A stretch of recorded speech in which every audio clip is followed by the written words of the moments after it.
사랑하는 여러분들의 각 처소 있는 곳마다, 여러분들의 무릎 꿇은 자리들마다 하나님께서 여러분과 함께 하시기를 주 예수 그리스도의 이름으로 축복합니다. 우리의 믿음이 언제 드러나는가? 우리의 믿음은 하나님 앞에 예배드리는 자리에서, 또 온 마음을 다해 하나님 앞에 기도하는 자리에서, 또 영혼을 사랑해서 복음을 전하는 자리에서 우리의 믿음이 드러나기도 합니다. 그러나 실제로 우리의 믿음들이 진짜로 어디에 있는가 하는 것들은 아무런 문제가 없는 자리에서가 아니고, 이 믿음 아니고는 다른 것들을 어떤 것도 의지할 수 없는 바로 그런 상황, 풍당할 만한 바로 그런 상황이죠. 평소에 우리가 예배드리고 기도하고 할 때 다 믿음이 있는 것처럼 이렇게 보여집니다. 아무런 문제가 없을 때, 잘 나갈 때 믿음이 있는 것처럼 보여집니다. 그러나 우리가 감당할 수 없는 문제가 생겨서 세상에 어떤 것도 붙들 수 있는 것들이 없는 상황이 오면, 내가 과연 붙들고 있었던 게 무엇인가 하는 것들이 여실히 드러나게 되어집니다. 하나님에 대한 신뢰, 믿음이라는 것은 바로 이것을 말하는데, 이 위기 상황 가운데 내가 무엇을 신뢰하고 의지할 수 있을까? 나를 의지할 것인가? 아니면 하나님에게 모든 것을 다 맡겨 드릴 수 있을 것인가? 이게 바로 그런 상황에서 드러날 수가 있게 되는 거죠. 오늘 본문이 바로 그런 풍랑의 상황을 나타내고 있습니다. 이 풍랑을 그린 그림들, 제가 옛날에 학창 시절 때 이 기독교 스승에 한 번 갔는데 이 그림을 보고, 지금 두 가지 그림 중에 하나입니다, 보고는 굉장히 오랫동안 그 그림을 본 적이 있습니다. 전 세계에서 굉장히 많은 영향을 미친 풍랑 그림이 하나 있습니다. 그거는 무엇이냐니까, 일본인 후쿠사이라고 하는 분이 그린 그림이에요. 그게 뭐냐니까, 가나가와 해변의 높은 파도 아래라는 이런 제목의 그림입니다. 이 그림이 굉장히 유명해요. 이거는 손으로 그린 그림이 아니고 판화 작품입니다. 당시에 유행하던 판화 작품인데, 판화를 파가지고 물감을 입히고 그 위에 이제 사진 찍듯이 찍는 겁니다. 그러니까 똑같은 걸 많이 찍을 수 있죠. 그런 화풍이에요. 근데 이 사람이, 호쿠사이가 이거를 이렇게 판화로 만들어서 이걸 찍어서 냈는데, 이게 굉장히 많은 사람들에게 소장이 됐습니다. 굉장히 유명한 그림입니다.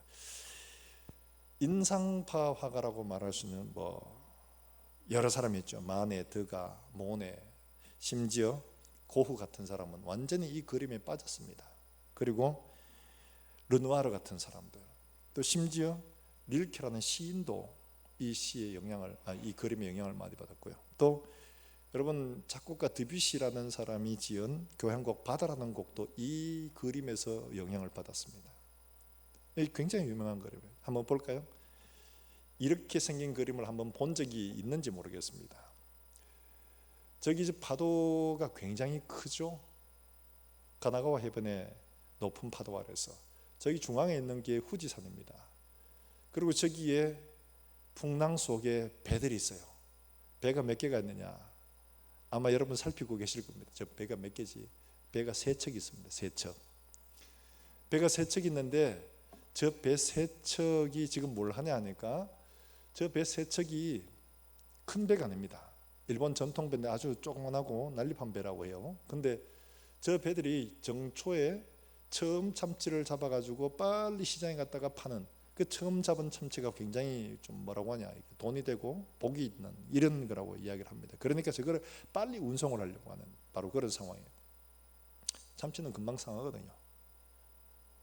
당시에는 냉동 기술도 없었어요. 그러니까 저걸 빨리 옮겨야 돼요. 근데 저 배가 정원이 4명인데 저 배들을 보면 8명이 타고 있습니다. 8명이 전부 납작업들이 가지고 있어요. 저 큰 파도를 뚫고 지나가려고 하는 인간의 의지, 고흐 같은 사람은 자기 동생의 편지를 쓰면서, 그 배들은 완전히 파도에 걸려든 거야. 발톱에 완전히 묶여가지고 꼼짝도 할 수 없는 상황이 된 거야. 이러면서 묘사를 하기도 했었습니다. 그만큼 저 배가, 저 그림이 굉장히 유명한, 영향을 많이 준 이런 그림입니다. 저 그림을 보다 보면, 와, 저걸 어떻게 벗어날 수 있을까 하는 이런 생각이 당연히 들죠. 근데 오늘 본문에 나오는 이 마태복음 8장에 나오는 이걸 똑같이 이 상황을 그린 그림이 하나 있습니다. 렘브란트라는 사람이 성화를 많이 그렸잖아요. 돌아온 탕자도 그리고 있는데, 이 렘브란트라는 사람이 그린 그림이에요. 이 갈릴리 호수의 폭풍이라는 이 그림인데, 이 그림이 1990년도에 미국에서 한 미술관에서 도난을 당했습니다. 지금 소재를 알 수가 없습니다. 어디로 갔는지 몰라요. 근데 제가 이 그림을 모조죠, 전부 다 이렇게 그리는 거 보고 복사해가 그리는 건데, 그 그림을 기독교 서점에서 보면서 정말 어떻게 저렇게 잘 그렸을까, 어떻게 저렇게 잘 표현했을까, 이렇게 한참을 봤었습니다. 이 그림이 오늘 본문의 이야기를 그대로 보여주고 있는 바로 이 그림입니다. 한번 볼까요? 저 그림입니다. 갈릴리 호수의 폭풍이라는 건데, 저 그림에 나오는 배가 크기 얼마 되냐, 실제로 이제 옛날에 갈릴리 호수가 수면이 좀 낮아져 가지고 배가 하나 이제 건져졌는데, 저 길이가 한 8m 정도밖에 안 됩니다. 폭은 한 2m 조금 넘습니다. 높이는 한 1.2m. 그게 얼마 크잖아요. 저기 정원이 15명입니다. 근데 저기에 정원이 15명인데 저기에 몇 명이 타고 있냐, 13명이 타고 있습니다. 그러니까 예수님하고 그 다음에 제 12제자들 하면 13명 되죠. 13명인데 저 그림에 나오는 모습들을 보면 당시에 예수님의 제자들 가운데 여러분 아마 면면히 살펴보시면 아시겠지만 적어도 절반 이상이 갈릴리 사람 어부들입니다. 그러니까 저 그림을 가만히 보면 저기 뒤쪽에 앉은 예수님이 뒤쪽에 계시거든요. 뒤쪽에 있는 사람들 말고 앞쪽, 중간 앞쪽으로 있는 사람들이 제일 뒤에 키를 잡은 사람 말고 5명이나 배와 지금 사투를 벌이고 있습니다. 그러니까 저들은 아마 어부라는 이야기겠죠. 저들이 정말 제일 앞에서 정말 그 떨어진 돛을 붙들고 있고 옆에 막 어떻게 하든지 간에 막 그거를 붙들어 가지고 배를 안정시켜 보려고 난리를 치고 있는데, 저기 제일 뒤에는 예수님 그 베개를 베고 주무시다가 그 예수님에게 요청하고 있는 사람이 있습니다. 우리를 어떻게 이렇게 안 돌아보십니까? 우리가 죽게 됐습니다. 어떤 사람은 오바이트를 하고 막 이러는 거예요. 어떤 사람은 막 기도를 하고 합니다. 적어도 5명, 6명은 어부답게 그 배를 좀 어떻게든 좀 안정화시켜 보려고 사투를 벌이고 있어요. 그런데 저기 가운데 한 사람이 있습니다. 그 가운데쯤에 보면 파란색 옷을 입고 시청자를 보는 듯한 이런 사람이 있습니다. 그 사람이 누구냐니까 그 사람이 바로 렘브란트 자신이에요. 그러니까 자기도 지금 이런 굉장한 어려움 가운데 인생이 이런 것들을 피할 수 없는, 나도 여기 지금 성선에 있다, 바로 이런 걸 표현을 하고 있는 거겠죠. 저 파도를 보면 아마 저 배가 이걸 피하여 갈 수 있을까? 아까 가나고아 해변의 높은 파도 아래서 그 배들처럼 거의 뭐 꼼짝 못하게 이렇게 딱 발톱처럼 파도의 끝자락이 이렇게 나와 있는데 그 묶여서 어떻게 할 수가 없다. 저 지금 파도를 타고 있지만 저 파도를 넘어서서 안전하게 항해를 할 수 있으리라고는 생각하는 사람은 별로 없을 겁니다. 지금 배가 거의 한 40도 정도 기울어져 있잖아요. 배가 45도가 되면 배가 뒤집어진답니다. 이게 뒤집어지기 일보 직전인 거죠. 굉장히 위험한 상태에 있는 그런 겁니다. 자, 우리가 이런 이야기를 보다 보면 저 폭풍들은 뭘 의미하고 있을까? 여러분, 이 이야기를 8장을 가만히 보다 보면 이렇습니다. 지금 가브나움에서 지금 배를 타고 가거든요. 마가복음 4장에 똑같은 이야기가 나오고 누가복음 8장에 똑같은 이야기가 나오는데 마가복음 4장에서 보면 이렇게 나옵니다. 가브나움에서 있었던 일들이 있고 그리고 배에서 예수님이 가르치시다가 자, 우리 건너편으로 가자. 건너편 어디라? 바로 가다라 지방입니다. 그라사 지방이죠. 그 그라사 지방으로 가자. 그러니까 가브나움은 갈릴리 북부에 있습니다. 그런데 가브나움에서부터 가고자 하는 가다라 지방, 그라사 지방은 어디냐? 갈릴리 동쪽, 그러니까 요단강 쪽이죠. 그쪽 편에 있습니다. 중간쯤에. 그러니까 대각선으로 이렇게 가야 되는 이런 상황이에요. 건너편으로 가자 이러고 가는데 그라사 지방에 누가 있습니까? 지금 만나러 가는 사람이 그라사 광인입니다. 미친 사람. 이 사람은 귀신 들려가, 군대 귀신 들려가 아무도 제어를 못합니다. 쇠사슬로 묶어놔도 풀어버리고 통제를 할 수 없어가 무덤 사이에 가는 이런 사람이에요. 놀라운 것은 예수님께서 단 한 사람, 이 그다라 지방에 있는 이 미친 사람 한 사람 구하러 가셨다가 바로 돌아오십니다. 상황을 보면 그래서 사람들이 가셨다가 오는데 환영하고 기다리고 있는 거예요. 그러니까 이 상황은 지금 한 사람을 만나러 가셨다가 오는 길인데 가시는 그 길이 이런 풍랑을 만난 겁니다. 이 풍랑은 뭐냐? 그 미친 사람이 예수님을 만나서 예수님이 그 귀신을 쫓아내시는데 이 사람과 그 속에 든 귀신과 똑같은 모습이 바로 이 파도의 모습들과 똑같은 거예요. 예수님이 쫓아내신 그 군대 귀신이 어디로 들어갔습니까? 돼지에게로 들어갔는데 돼지가 다 어디로 들어갔습니까? 바다로 들어간 몰사에 갈릴리 호수입니다. 거기로 들어가서 다 죽었어요. 그 귀신 들어가서 난리를 치고 했잖아요. 그런 것처럼 이 풍랑은 예수님과 함께 동행하는 그 길에서, 예수님이 가자고 하시는 그 길에서 우리가 만나야 할 이런 엄청난 폭풍들, 바로 이걸 우리에게 보여주고 있는 거죠. 예수 믿으면 하나님이 모든 걸 다 잘 되게 해주시겠지, 좋게 해주시겠지, 이런 기대를 가지고 있습니다. 그런데 예수를 믿고 보니까 사실 그렇지가 않은 거예요. 왜냐하니까 예수를 믿고 보니까 세상 그냥 살아도 힘든 일이 많은데 예수를 믿음으로 말미암아 힘든 일을 경험해야 되는 게 더 많은 거예요.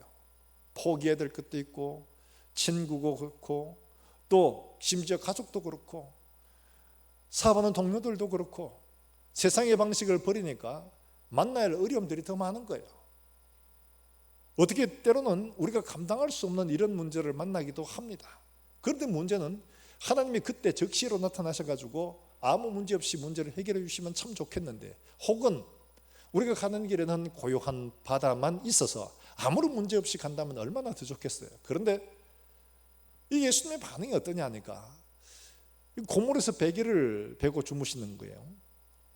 예수님이 이 상황을 인지하지 못할까요? 그만큼 예수님이 피곤한가요? 물론 그렇게 볼 수 있습니다. 그런데 성경 전체를 보면 예수님께서 이런 상황을 전혀 인지하지 못하는 상황이 아니었다는 것을 알 수 있습니다. 마태복음 14장에 가면 똑같이 제자들이 오병이의 기적을 이루신 다음에 예수님께서 따로 기도하러 가시고 제자들은 이제 그 건너편으로 가는데 풍랑을 만납니다. 근데 예수님 기도하시는 중에 새벽쯤이죠. 사경쯤에. 그 시간에 예수님께서 이 풍랑으로 괴로워하고 있는 제자들을 멀리서 보고 계시는 거예요. 예수님은 모르시는 게 아닙니다. 마치 수로보니게 여인이 예수님께 와서 무엇을 해달라고 막 이렇게 요구하는데 예수님이 모른 척 하잖아요.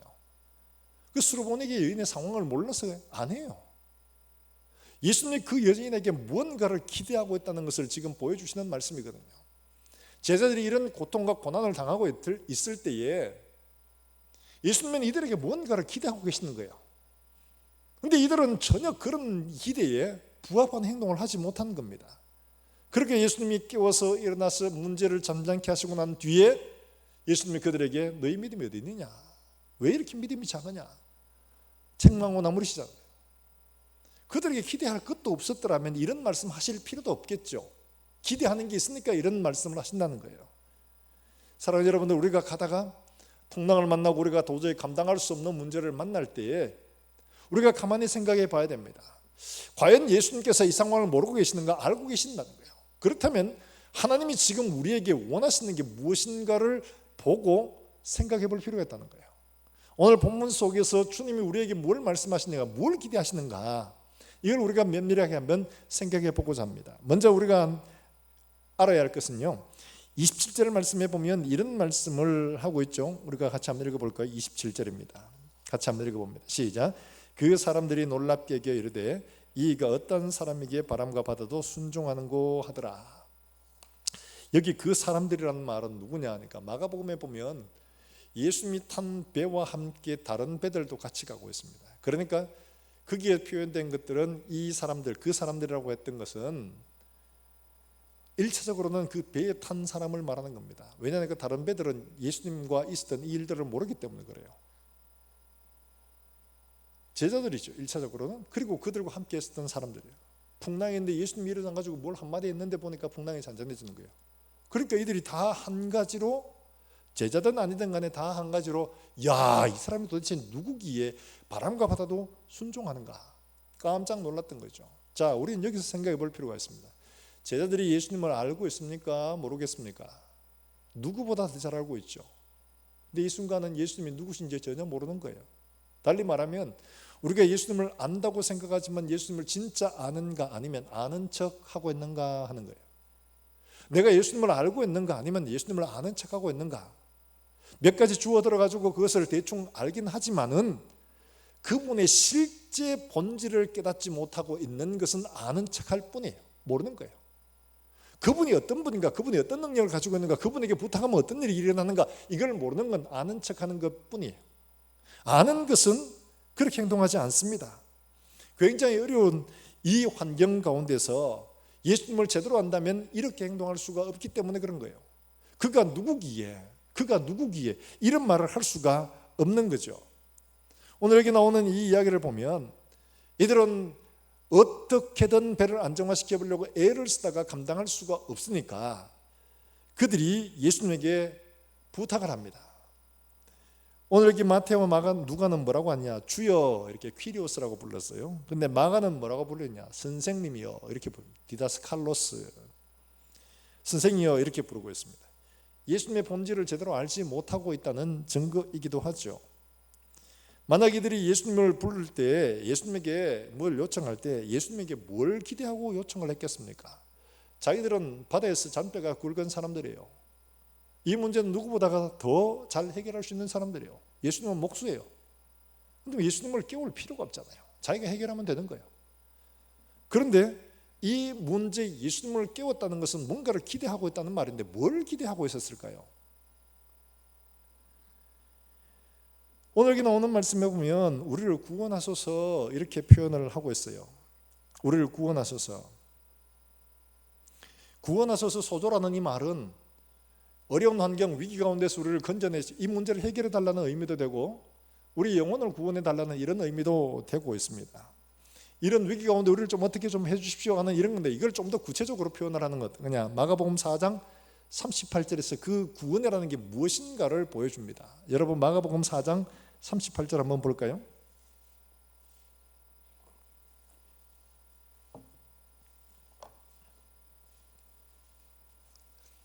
마가복음 4장 38절에 동일한 이야기를 다루고 있는데 그 제자들이 뭐라고 말을 했느냐, 구원하소서 이 말을 도대체 어떻게 표현을 했느냐 이렇게 말합니다. 우리 4장 38절 같이 한번 읽어봅니다. 시작.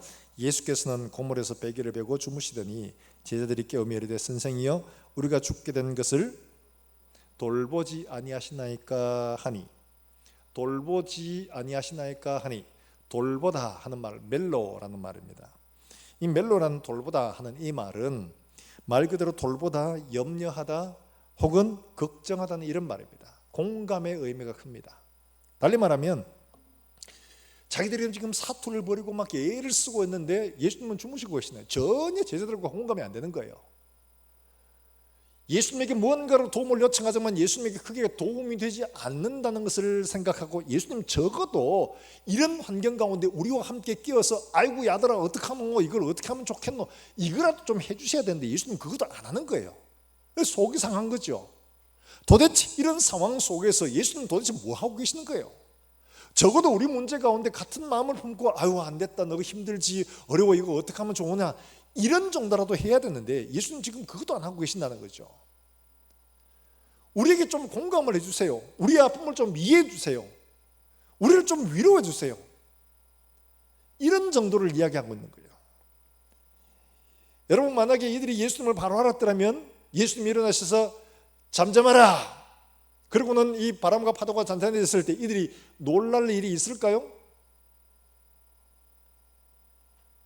놀랄 일이 있을까요? 없을까요? 제가 만약에 누구든지 내 앞에 오는 병든 사람에게 손을 탁 얹어가지고 예수 이름으로 물러갈지어다 이래가 고쳐낸다고 치십시다. 그러면 어떤 병자가 와서 그 사람을 고쳐낸다면 그 병자가 고침받았다고 여러분 놀랄까요? 아유 우리 목사님은 대단한 능력이, 저거 아무것도 아니야. 그 병자를 고친다고 전혀 놀랄 일이 아니죠. 여러분 제자들이 예수님이 병자를 고치고 귀신을 쫓아낼 때 놀랐다고 하는 기록이 있습니까? 다른 사람은 놀라도 그 사람들은 전혀 안 놀랐습니다. 왜요? 그건 당연하기 때문에 그래요. 그건 예수님에게는 너무 당연한 일들이에요. 그래서 놀랄 일이 아니었어요. 그런데 지금 여기에 나오는 것은 예수님이 이런 일을 행하시는 걸 굉장히 놀랐죠. 왜냐하니까 예수님을 잘 모르기 때문에 그런 거예요. 예수님이 그게 당연한 일이라고 생각을 한 사람들이라면 이건 놀랄 일이 없습니다. 놀랄 일이 아닌데도 불구하고 이들은 예수님이 어떤 분인지 몰랐기 때문에 이런 일을 하시는 것들을 보고 굉장히 놀란 거죠. 사랑하는 여러분들, 지금 이들이 예수님에게 구원을 요청을 하고 있지만 이들이 구원을 요청한 것들은 정작 예수님이 하실 수 있는 일들에 비해서 너무 초라하고 보잘것없는 것들을 구하고 있다는 거죠. 왜냐하니까 그들이 예수님을 모르기 때문에 그런 거예요. 예수님을 바로 알고 계신다면 이런 말을 할 수가 없는 거죠. 그 뒤에 그들은 어떻게 바뀌어졌느냐. 그 뒤에 오병이어가 일어나고 난 뒤에 또 풍랑을 만났을 때 우리가 잘 알고 있는 것처럼 이들이 고생을 하잖아요. 똑같이 고생을 하는데 아무도 거기에서 믿음을 사용하지 않습니다. 그리고는 예수님이 그들 가까이 오십니다. 귀신이다 막 이럴 때 아이들 내다 걱정하지 마라 두려워하지 마라 이러니까 베드로가 이야기합니다. 만약에 예수님이 진짜 주님이시거든 나를 무리로 하소서 이렇게 하는 거예요. 베드로에게 있어가지고는 적어도 이전에 있는 이 8장에 있는 믿음에서 한 단계 더 진보했다는 걸 보여줍니다. 왜냐하니까 예수님이 하시니까 문제가 없더라는 거예요.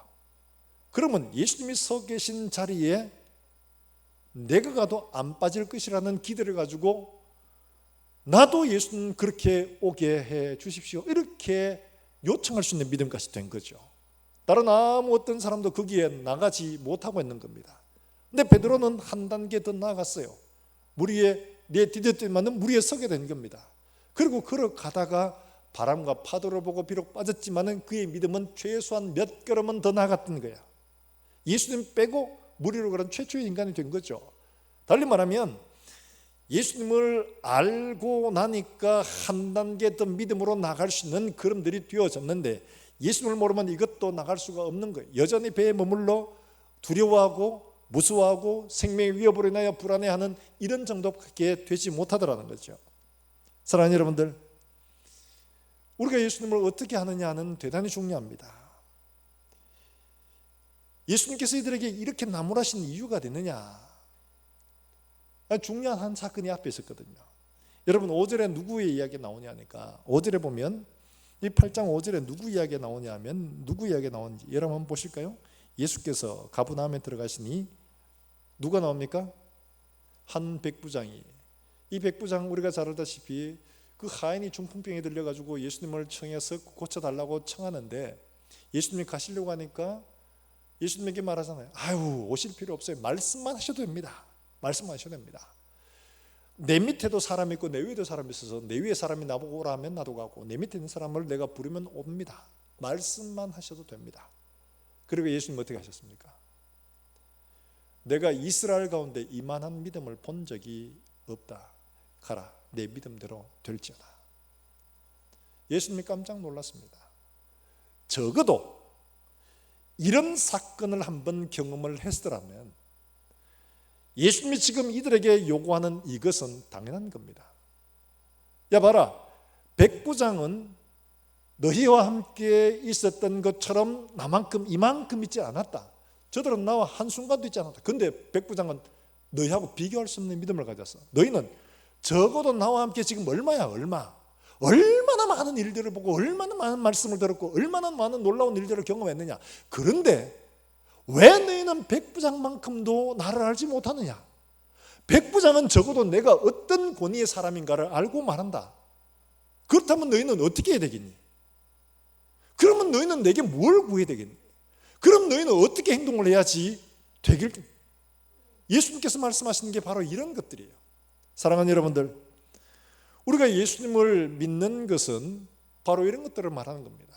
예수님이 누구신지, 행하신 일들을 통해서 그가 어떤 분이신가를 묵상하라고 깨달아 아는 것들 우리에게 필요한 겁니다.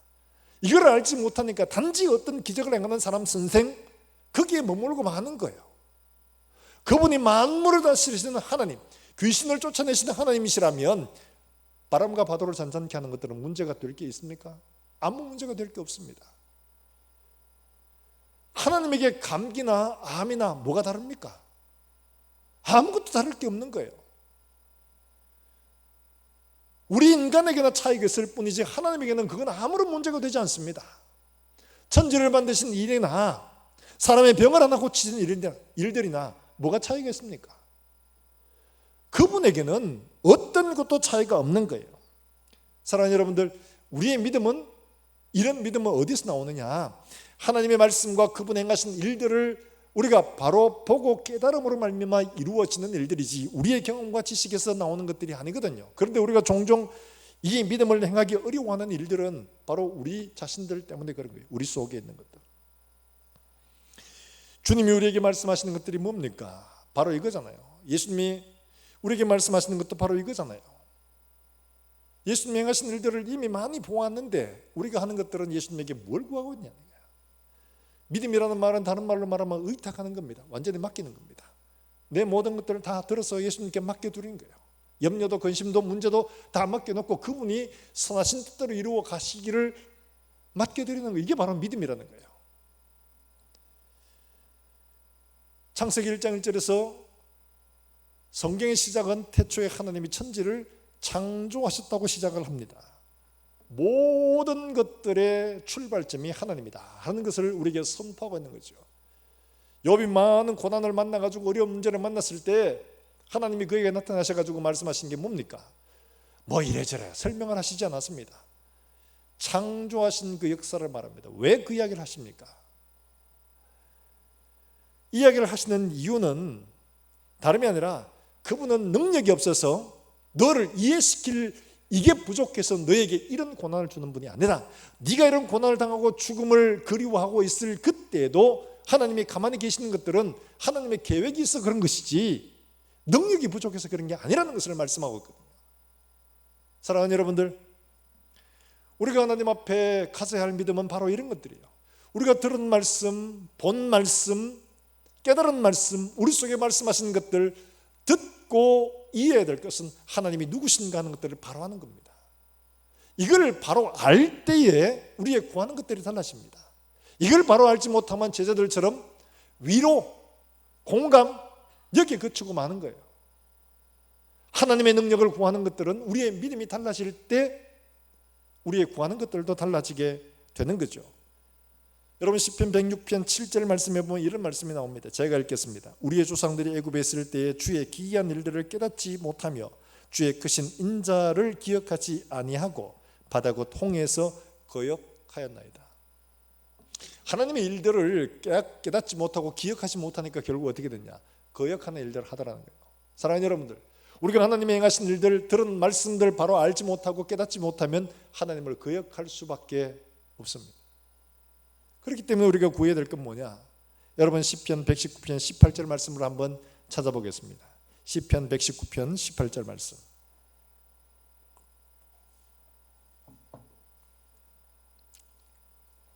시편 119편 18절의 말씀. 우리 한번 찾아서 여러분 이게 여러분들의 기도의 제목, 저의 기도의 제목이 되길 바랍니다. 우리 같이 한번 이 말씀을 읽겠습니다. 18절 말씀 읽습니다. 시작. 내 눈을 열어서 주의 율법에서 놀라운 것을 보게 하소서. 할렐루야. 하나님의 말씀에 놀라운 것을 보고 깨달아 알 수 있는 눈을 주십시오. 내 눈을 열어서 하나님 이걸 보게 해주십시오. 이게 우리의 기도가 되기를 주의 이름으로 축원합니다. 하나님 앞에 믿음이 약해지고 두려움이 있고 할 때 하나님 내 눈을 열어서 하나님의 말씀에 기이한 것들을 보게 해주십시오.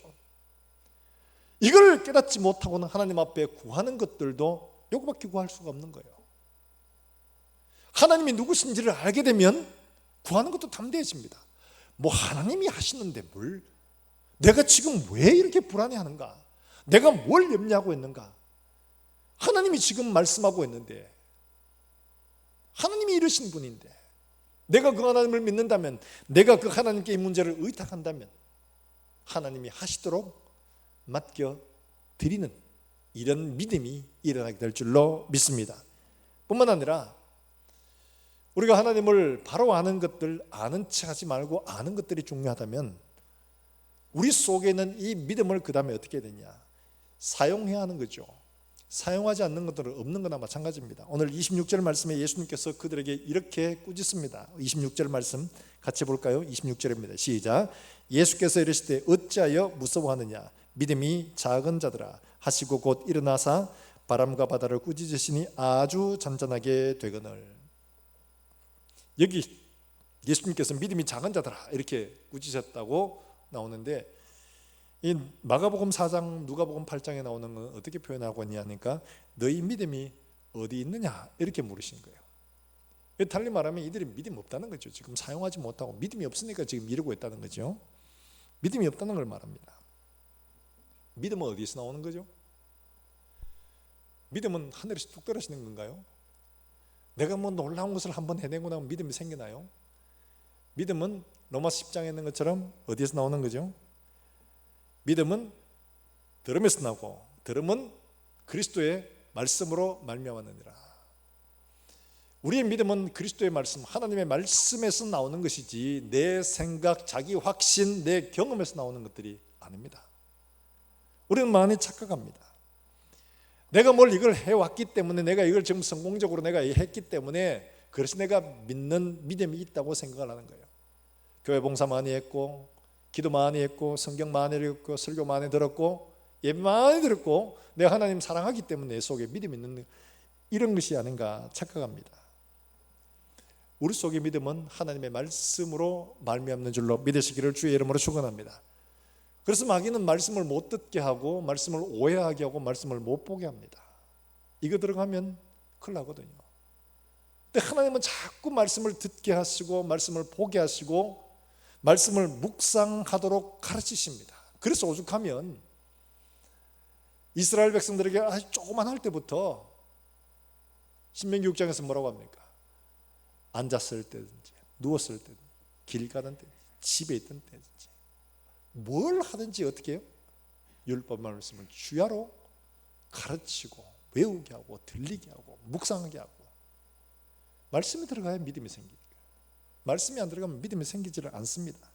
말씀이 안 들어가는, 말씀이 없는 믿음이라는 건 자기 확신, 근거 없는 자기 과신일 뿐이에요. 참된 믿음은 하나님의 말씀에 근거한 겁니다. 말씀하셨기 때문에 된다. 왜? 이 말씀은 누구의 말이에요? 하나님의 말씀. 그 하나님은 천지와 만물을 그 말씀으로 존재하게 하셨던 하나님이시기 때문에 이 말씀이 동일하게 내게도 레마가 될 때 이 말씀이 없는 것들을 있게 만들어 가시는 능력이 있다는 거예요. 이걸 믿는 겁니다. 우리는 종종 우리 자신들을 의지합니다. 우리가 불안해하고 두려워하는 이유가 어디 있습니까? 이런 때, 이런 어려운 때 왜 두려워하느냐?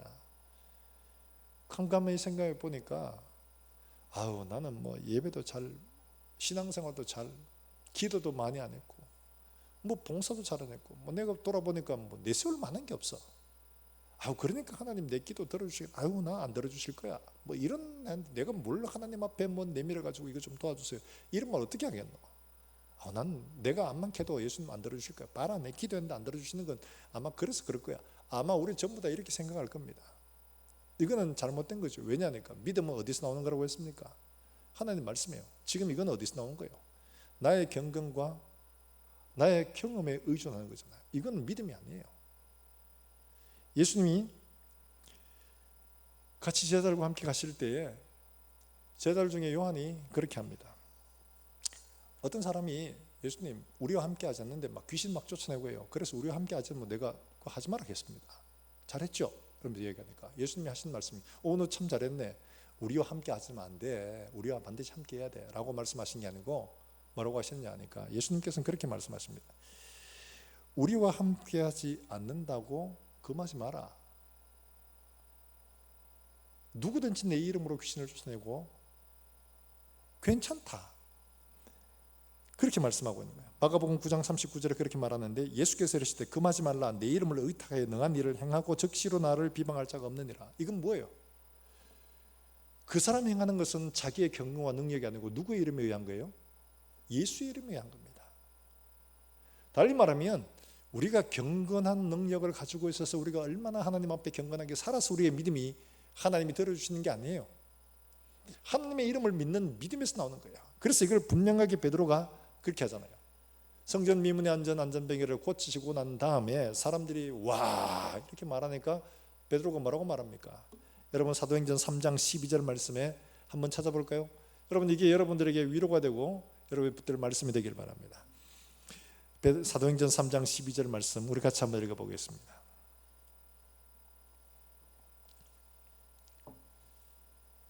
같이 읽습니다. 사도행전 3장 12절 말씀입니다. 같이 읽습니다. 시작. 베드로가 이것을 보고 백성에게 말하되 이스라엘 사람들아 이 일을 왜 놀랍게 여기느냐?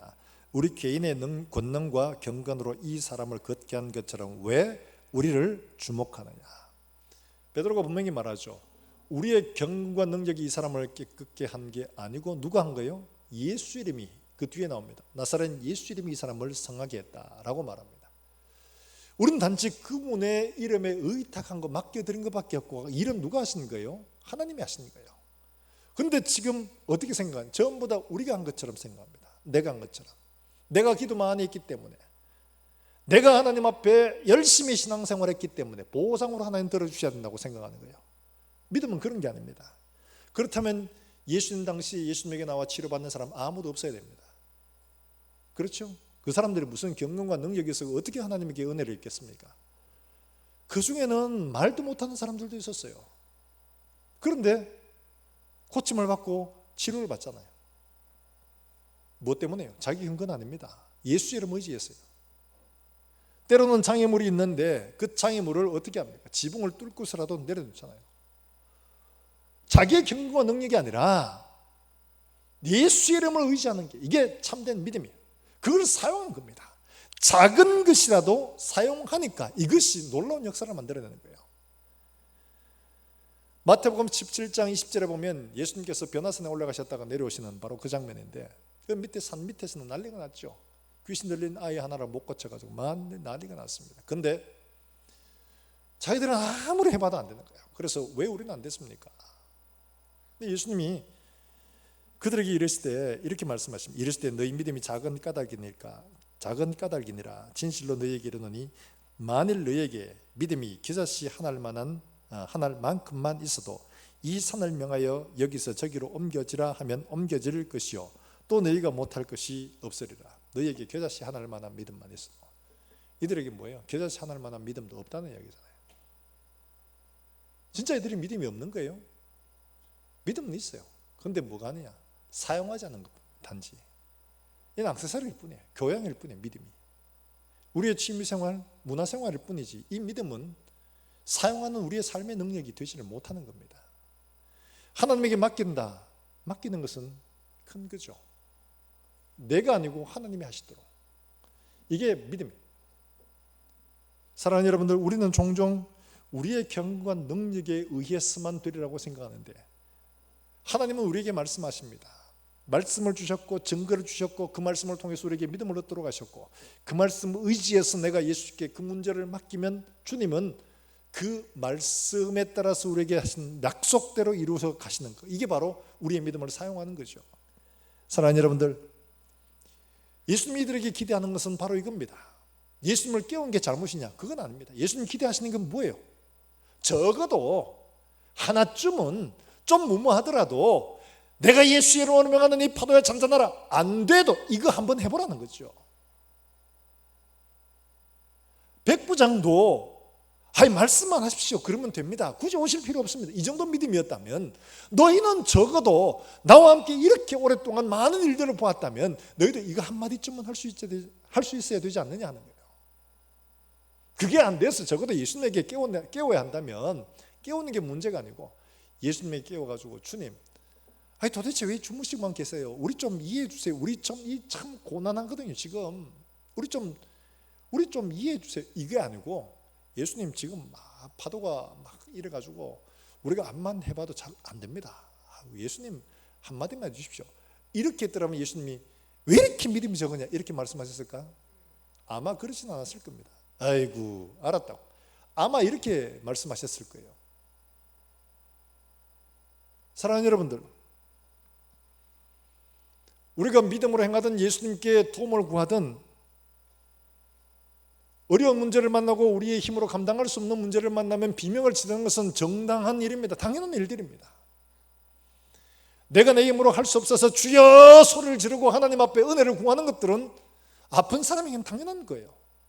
문제는 그렇게 하나님 앞에 주여 좀 도와주십시오라고 구할 때 하나님의 약속의 말씀들을 의지해서 주님이면 하실 수가 있습니다. 주님이 하실 수가 있습니다. 나의 경과 능력은 되지 않아도 하나님은 하실 수 있습니다. 예수님께 나왔던 사람들 중에 경건한 사람 누가 있습니까? 그 중에 능력 있는 사람 누가 있었습니까? 주님의 은혜와 긍휼로 행하신 것처럼 내가 이 문제를 들고 나와 싸우니 하나님의 은혜와 긍휼로 나를 불쌍히 여겨 주십시오.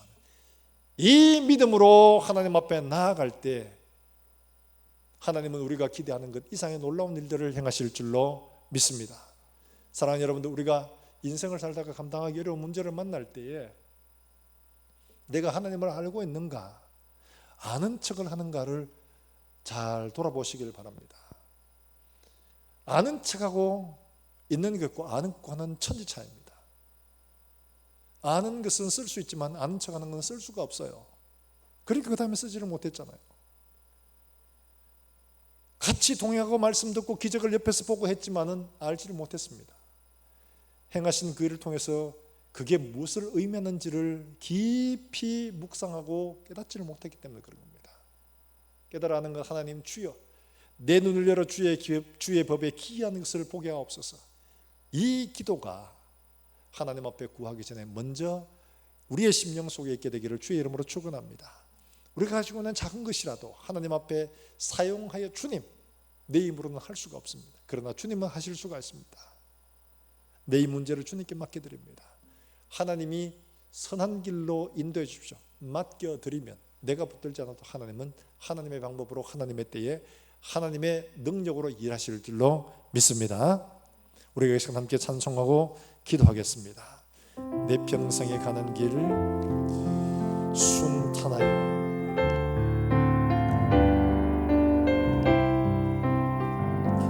내 평생에 가는 길 순탄하여 늘 잔잔한 강 같은지 깊은 가로 무섭고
싸워서 이기리라.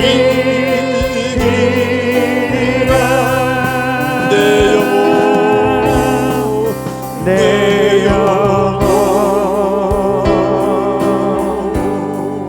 평안해 평안해. 내 영혼 평안해. 저 공중의 구름이 저 공중의 구름이 일어나며 큰 나팔이 울릴 때에 주 오셔서 세상을 심판해도 나의 영혼은 없으리. 내 영혼 평안해 평안해. 내 영혼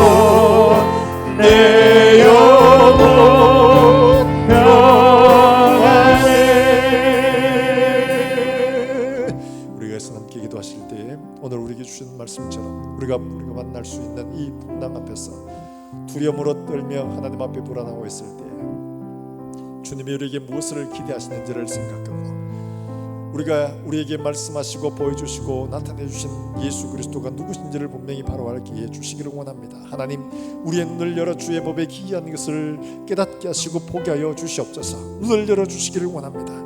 주님을 바로 알아야지만 우리가 믿음으로 하나님 앞에 손을 내밀 수가 있사오니 주님을 바로 알 수 있도록 우리의 눈을 밝혀 주시옵소서. 우리의 작은 믿음이라도 하나님 앞에 내어놓으며 나의 경건과 능력이 아니라 주님의 말씀과 주님의 행하심에, 주님의 선하심에 우리 자신의 문제를 맡겨드립니다. 주님 일하여 주시고 주님 말씀하여 주시옵소서. 주님 우리에게 함께하여 주시옵소서. 우리가 함께 다같이 우리의 문제들을 두고 하나님 앞에 통성으로 기도하겠습니다. 하나님 아버지, 은혜를 감사합니다. 오늘 우리에게 주시는 말씀도 우리의 가슴 속에 담게 해주시고, 우리가 하나님 아버지 그동안 예수를 잘 알고 있다고 생각했지 하나님 아버지 착각하며 지내지 않은지 돌아보게 해주시기를 원합니다. 우리가 가진 믿음이 전혀 아무런 힘도 쓰지 못할 때에 내가 예수님을 바로 알지 못하고 있음을 깨달아 알게 해주시고, 하나님의 말씀을 읽고 듣고 그 말씀을 묵상할 때마다 하나님의 법에 기이한 것을 깨달아 알게 하시고 하나님을 바로 알 수 있도록 하나님 은혜를 베풀어 주시기를 원합니다. 하나님을 알지 못하여 하나님을 반역하는 어리석은 자리에 이르지 않도록 하나님 은혜를 베풀어 주시기를 원합니다. 이 제자들처럼 예수님과 함께 많은 시간을 보냈지만 이 풍랑 앞에서 아무것도 하지 못하는 어리석은 자들이 아니라 백부장처럼 하나님 아버지 주님이 누구인지를 바로 알고 말씀만 하옵소서, 종이 낫겠습니다. 말씀만 하시옵소서. 말씀만 하시옵소서. 말씀 한마디로 하늘과 땅과 모든 것들을 만드신 그 말씀으로 오늘도 하나님 아버지 우리에게 일하시는 하나님을 기대하며 바라볼 수 있도록 하나님 은혜를 베풀어 주시기를 원합니다. 우리의 믿음은 우리의 경륜과 능력에 의한 것들이 아니라 하나님의 말씀에 의한 것들임을 깨달아 알아서 우리의 문제를 하나님 앞에 내어놓고 하나님의 일하심을 의지하고 하나님의 긍휼을 바라는 믿음들로 우리 가운데 채워주시기를 간절히 원합니다. 어떤 문제를 만나도 두려워하지 않고 담대하게 하나님 아버지 뿌리를 걷는 믿음들이 될 수 있도록 하나님 은혜를 베풀어 주시기를 간절히 원합니다. 우리가 여러 가지 많은 문제 앞에서 주눅 들고 뒤로 물러가 있지 않게 하시고 오직 영혼을 구원하며 이르는 믿음을 가진 사람으로 하나님 앞에 끝내 설 수 있도록 주님 축복해 주시기를 원합니다. 우리가 마지막 그날에 하나님 앞에 설 때에 두려움 없이 하나님 앞에 설 수 있게 하시고 이 풍랑 가운데서도 우리의 마음이 평안하여 하나님을 바라볼 수 있는 믿음의 사람들 다 될 수 있도록 주님 은혜를 베풀어 주시옵소서. 살아계신 하나님 아버지, 오늘도 우리를 부르시고 하나님 앞에 예배 계셨사오니 주의 말씀을 우리에게 가르치실 때에 우리 각자의 심령들 속에 하나님 깨달아 알 수 있는 마음을 열어주시기를 원합니다. 우리의 눈을 밝혀 주의 법에 기이한 것을 보게 하시고 우리에게 믿음을 더해 주사 하나님 아버지 말씀에 의지하여 담대히 선포하며 하나님의 말씀에 의지하여 주의 은혜의 보좌 앞에 나아가는 사랑하는 종들의 믿음들이 될 수 있도록 주님 축복해 주시기를 원합니다. 아무리 큰 풍랑이 닥쳐온다 할지라도 두려워하지 않고 우리의 믿음에서 뒤로 물러가지 않고 영혼을 구원하며 이르는 믿음을 가진 사람으로 살아낼 수 있도록 주님 축복해 주시옵소서. 풍랑이 우리에게 디딤돌이 되게 하시고 간증이 되게 하시고 하나님의 살아계신 믿음의 증거가 될 수 있도록 주님 은혜를 베풀어 주시옵소서. 오늘도 하나님 앞에 나오며 귀한 예물을 드린 사랑하는 종들의 손길에 주님 축복하시고 이들의 예물 위에 하나님께서 은혜와 긍휼을 허락하셔서 나누어주고 베풀어주고 또 주의 선한 사업에 부유하게 사용할 수 있도록 주님 복을 허락해 주시기를 원합니다. 오늘도 질고 가운데 하나님 앞에 부르짖는 종들에게 말씀이 능력이 되게 하시고 말씀이 믿음이 되게 하시고 말씀이 힘이 되게 하여 주시옵소서. 말씀에 의탁하여 믿음으로 담대히 구하게 하시며 하나님의 놀라운 은혜로 말미암아 하나님의 능력과 권능을 체험하며 선전하며 주 예수의 이름을 증언하는 믿음의 권속들 다 되게 해주시기를 원합니다. 어떤 어려운 문제를 만났든지 간에 우리가 뒤로 물러가지 않게 하시고 예수와 함께 승리하는 자리에 이르도록 사랑하는 종들을 붙들어 주시기를 원합니다. 멀리서 주의 복음을 전하는 사랑하는 선교사들 그들과 함께하여 주셔서 그들을 통해 수많은 영혼들이 하나님께로 돌아오는 놀라운 역사가 일어나게 하시며 오늘도 하나님 아버지 가정을 떠나 멀리 출타하는 사랑하는 우리 자녀들 하나님께서 지키시고 그들을 눈동자처럼 보호해 주셔서 오늘도 하나님 앞에 거룩한 예배로 자신을 드릴 수 있도록 주님 은혜를 베풀어 주시기를 원합니다. 또한 주간을 살아가는 종들의 걸음들 가운데 하나님 함께해 주시기를 원합니다. 우리의 걷는 걸음 가운데 하나님 동행해 주시며 주님과 동행하는 걸음들이 믿음의 걸음, 승리의 걸음, 능력의 걸음 될 수만 있도록 이 한 주간도 주님 축복하여 주시옵소서. 살아계신 예수님의 이름으로 기도하옵나이다. 아멘. 하나님의 말씀을 함께 묵상합니다. 마가복음 11장 24절 말씀. 그러므로 내가 너희에게 말하노니 무엇이든지 기도하고 구하는 것은 받은 줄로 믿으라. 그리하면 너희에게 그대로 되리라. 아멘. 예, 교회 소식입니다. 내일부터는 정상적으로 예배를 드립니다. 대면 예배를 드리니까 여러분 기억하시고 참여해 주시기를 바랍니다. 21일 다음 주죠. 1, 2부 예배 대면 예배로 드려집니다. 착오 없으시길 바라고, 성경 문제 시상자 명단 교회 오실 때 꼭 사무실 확인해 주시기를 바랍니다. 예, 우리 다 일어나셔서 함께 찬송호 예배를 마치도록 합니다.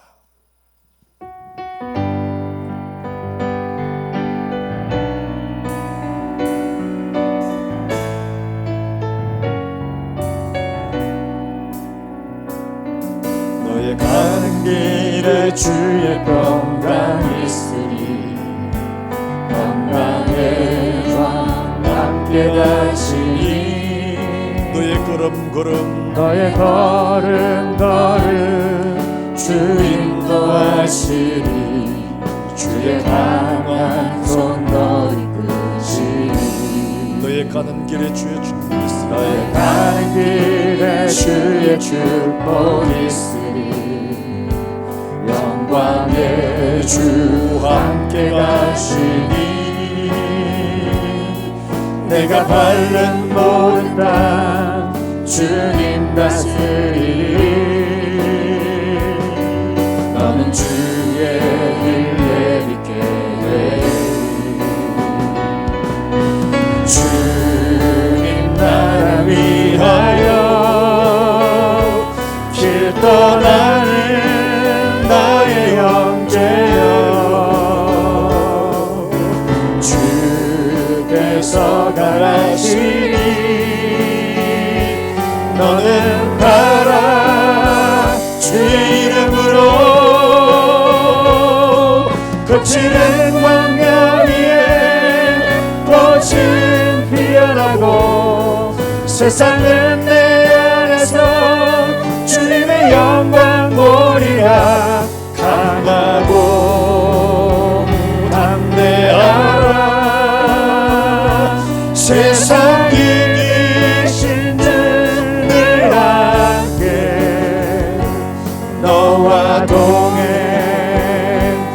동행하시며 내게 새 힘을 주시니. 주님 나라 위하여 길 떠나는 너의 형제여. 주님 나라 위하여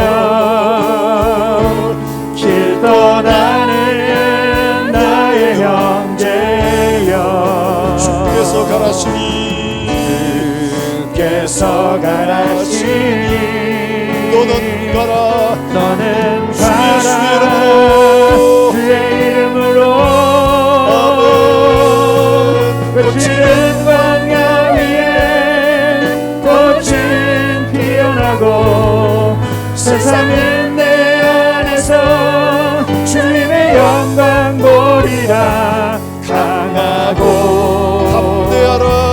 담대하라. 세상 이기신 주. 세상 이기신 주 늘 함께 너와 동행하시며. 너와 동행하시며 내게 새 힘을 주시니. 여호와는 내게 복을 주시고 너를 지키시기를 원하며, 여호와는 그 얼굴을 내게 비치사 은혜 베푸시기를 원하며, 여호와는 그 얼굴을 내게로 향하여 드사 평강 주시기를 원하노라. 아멘.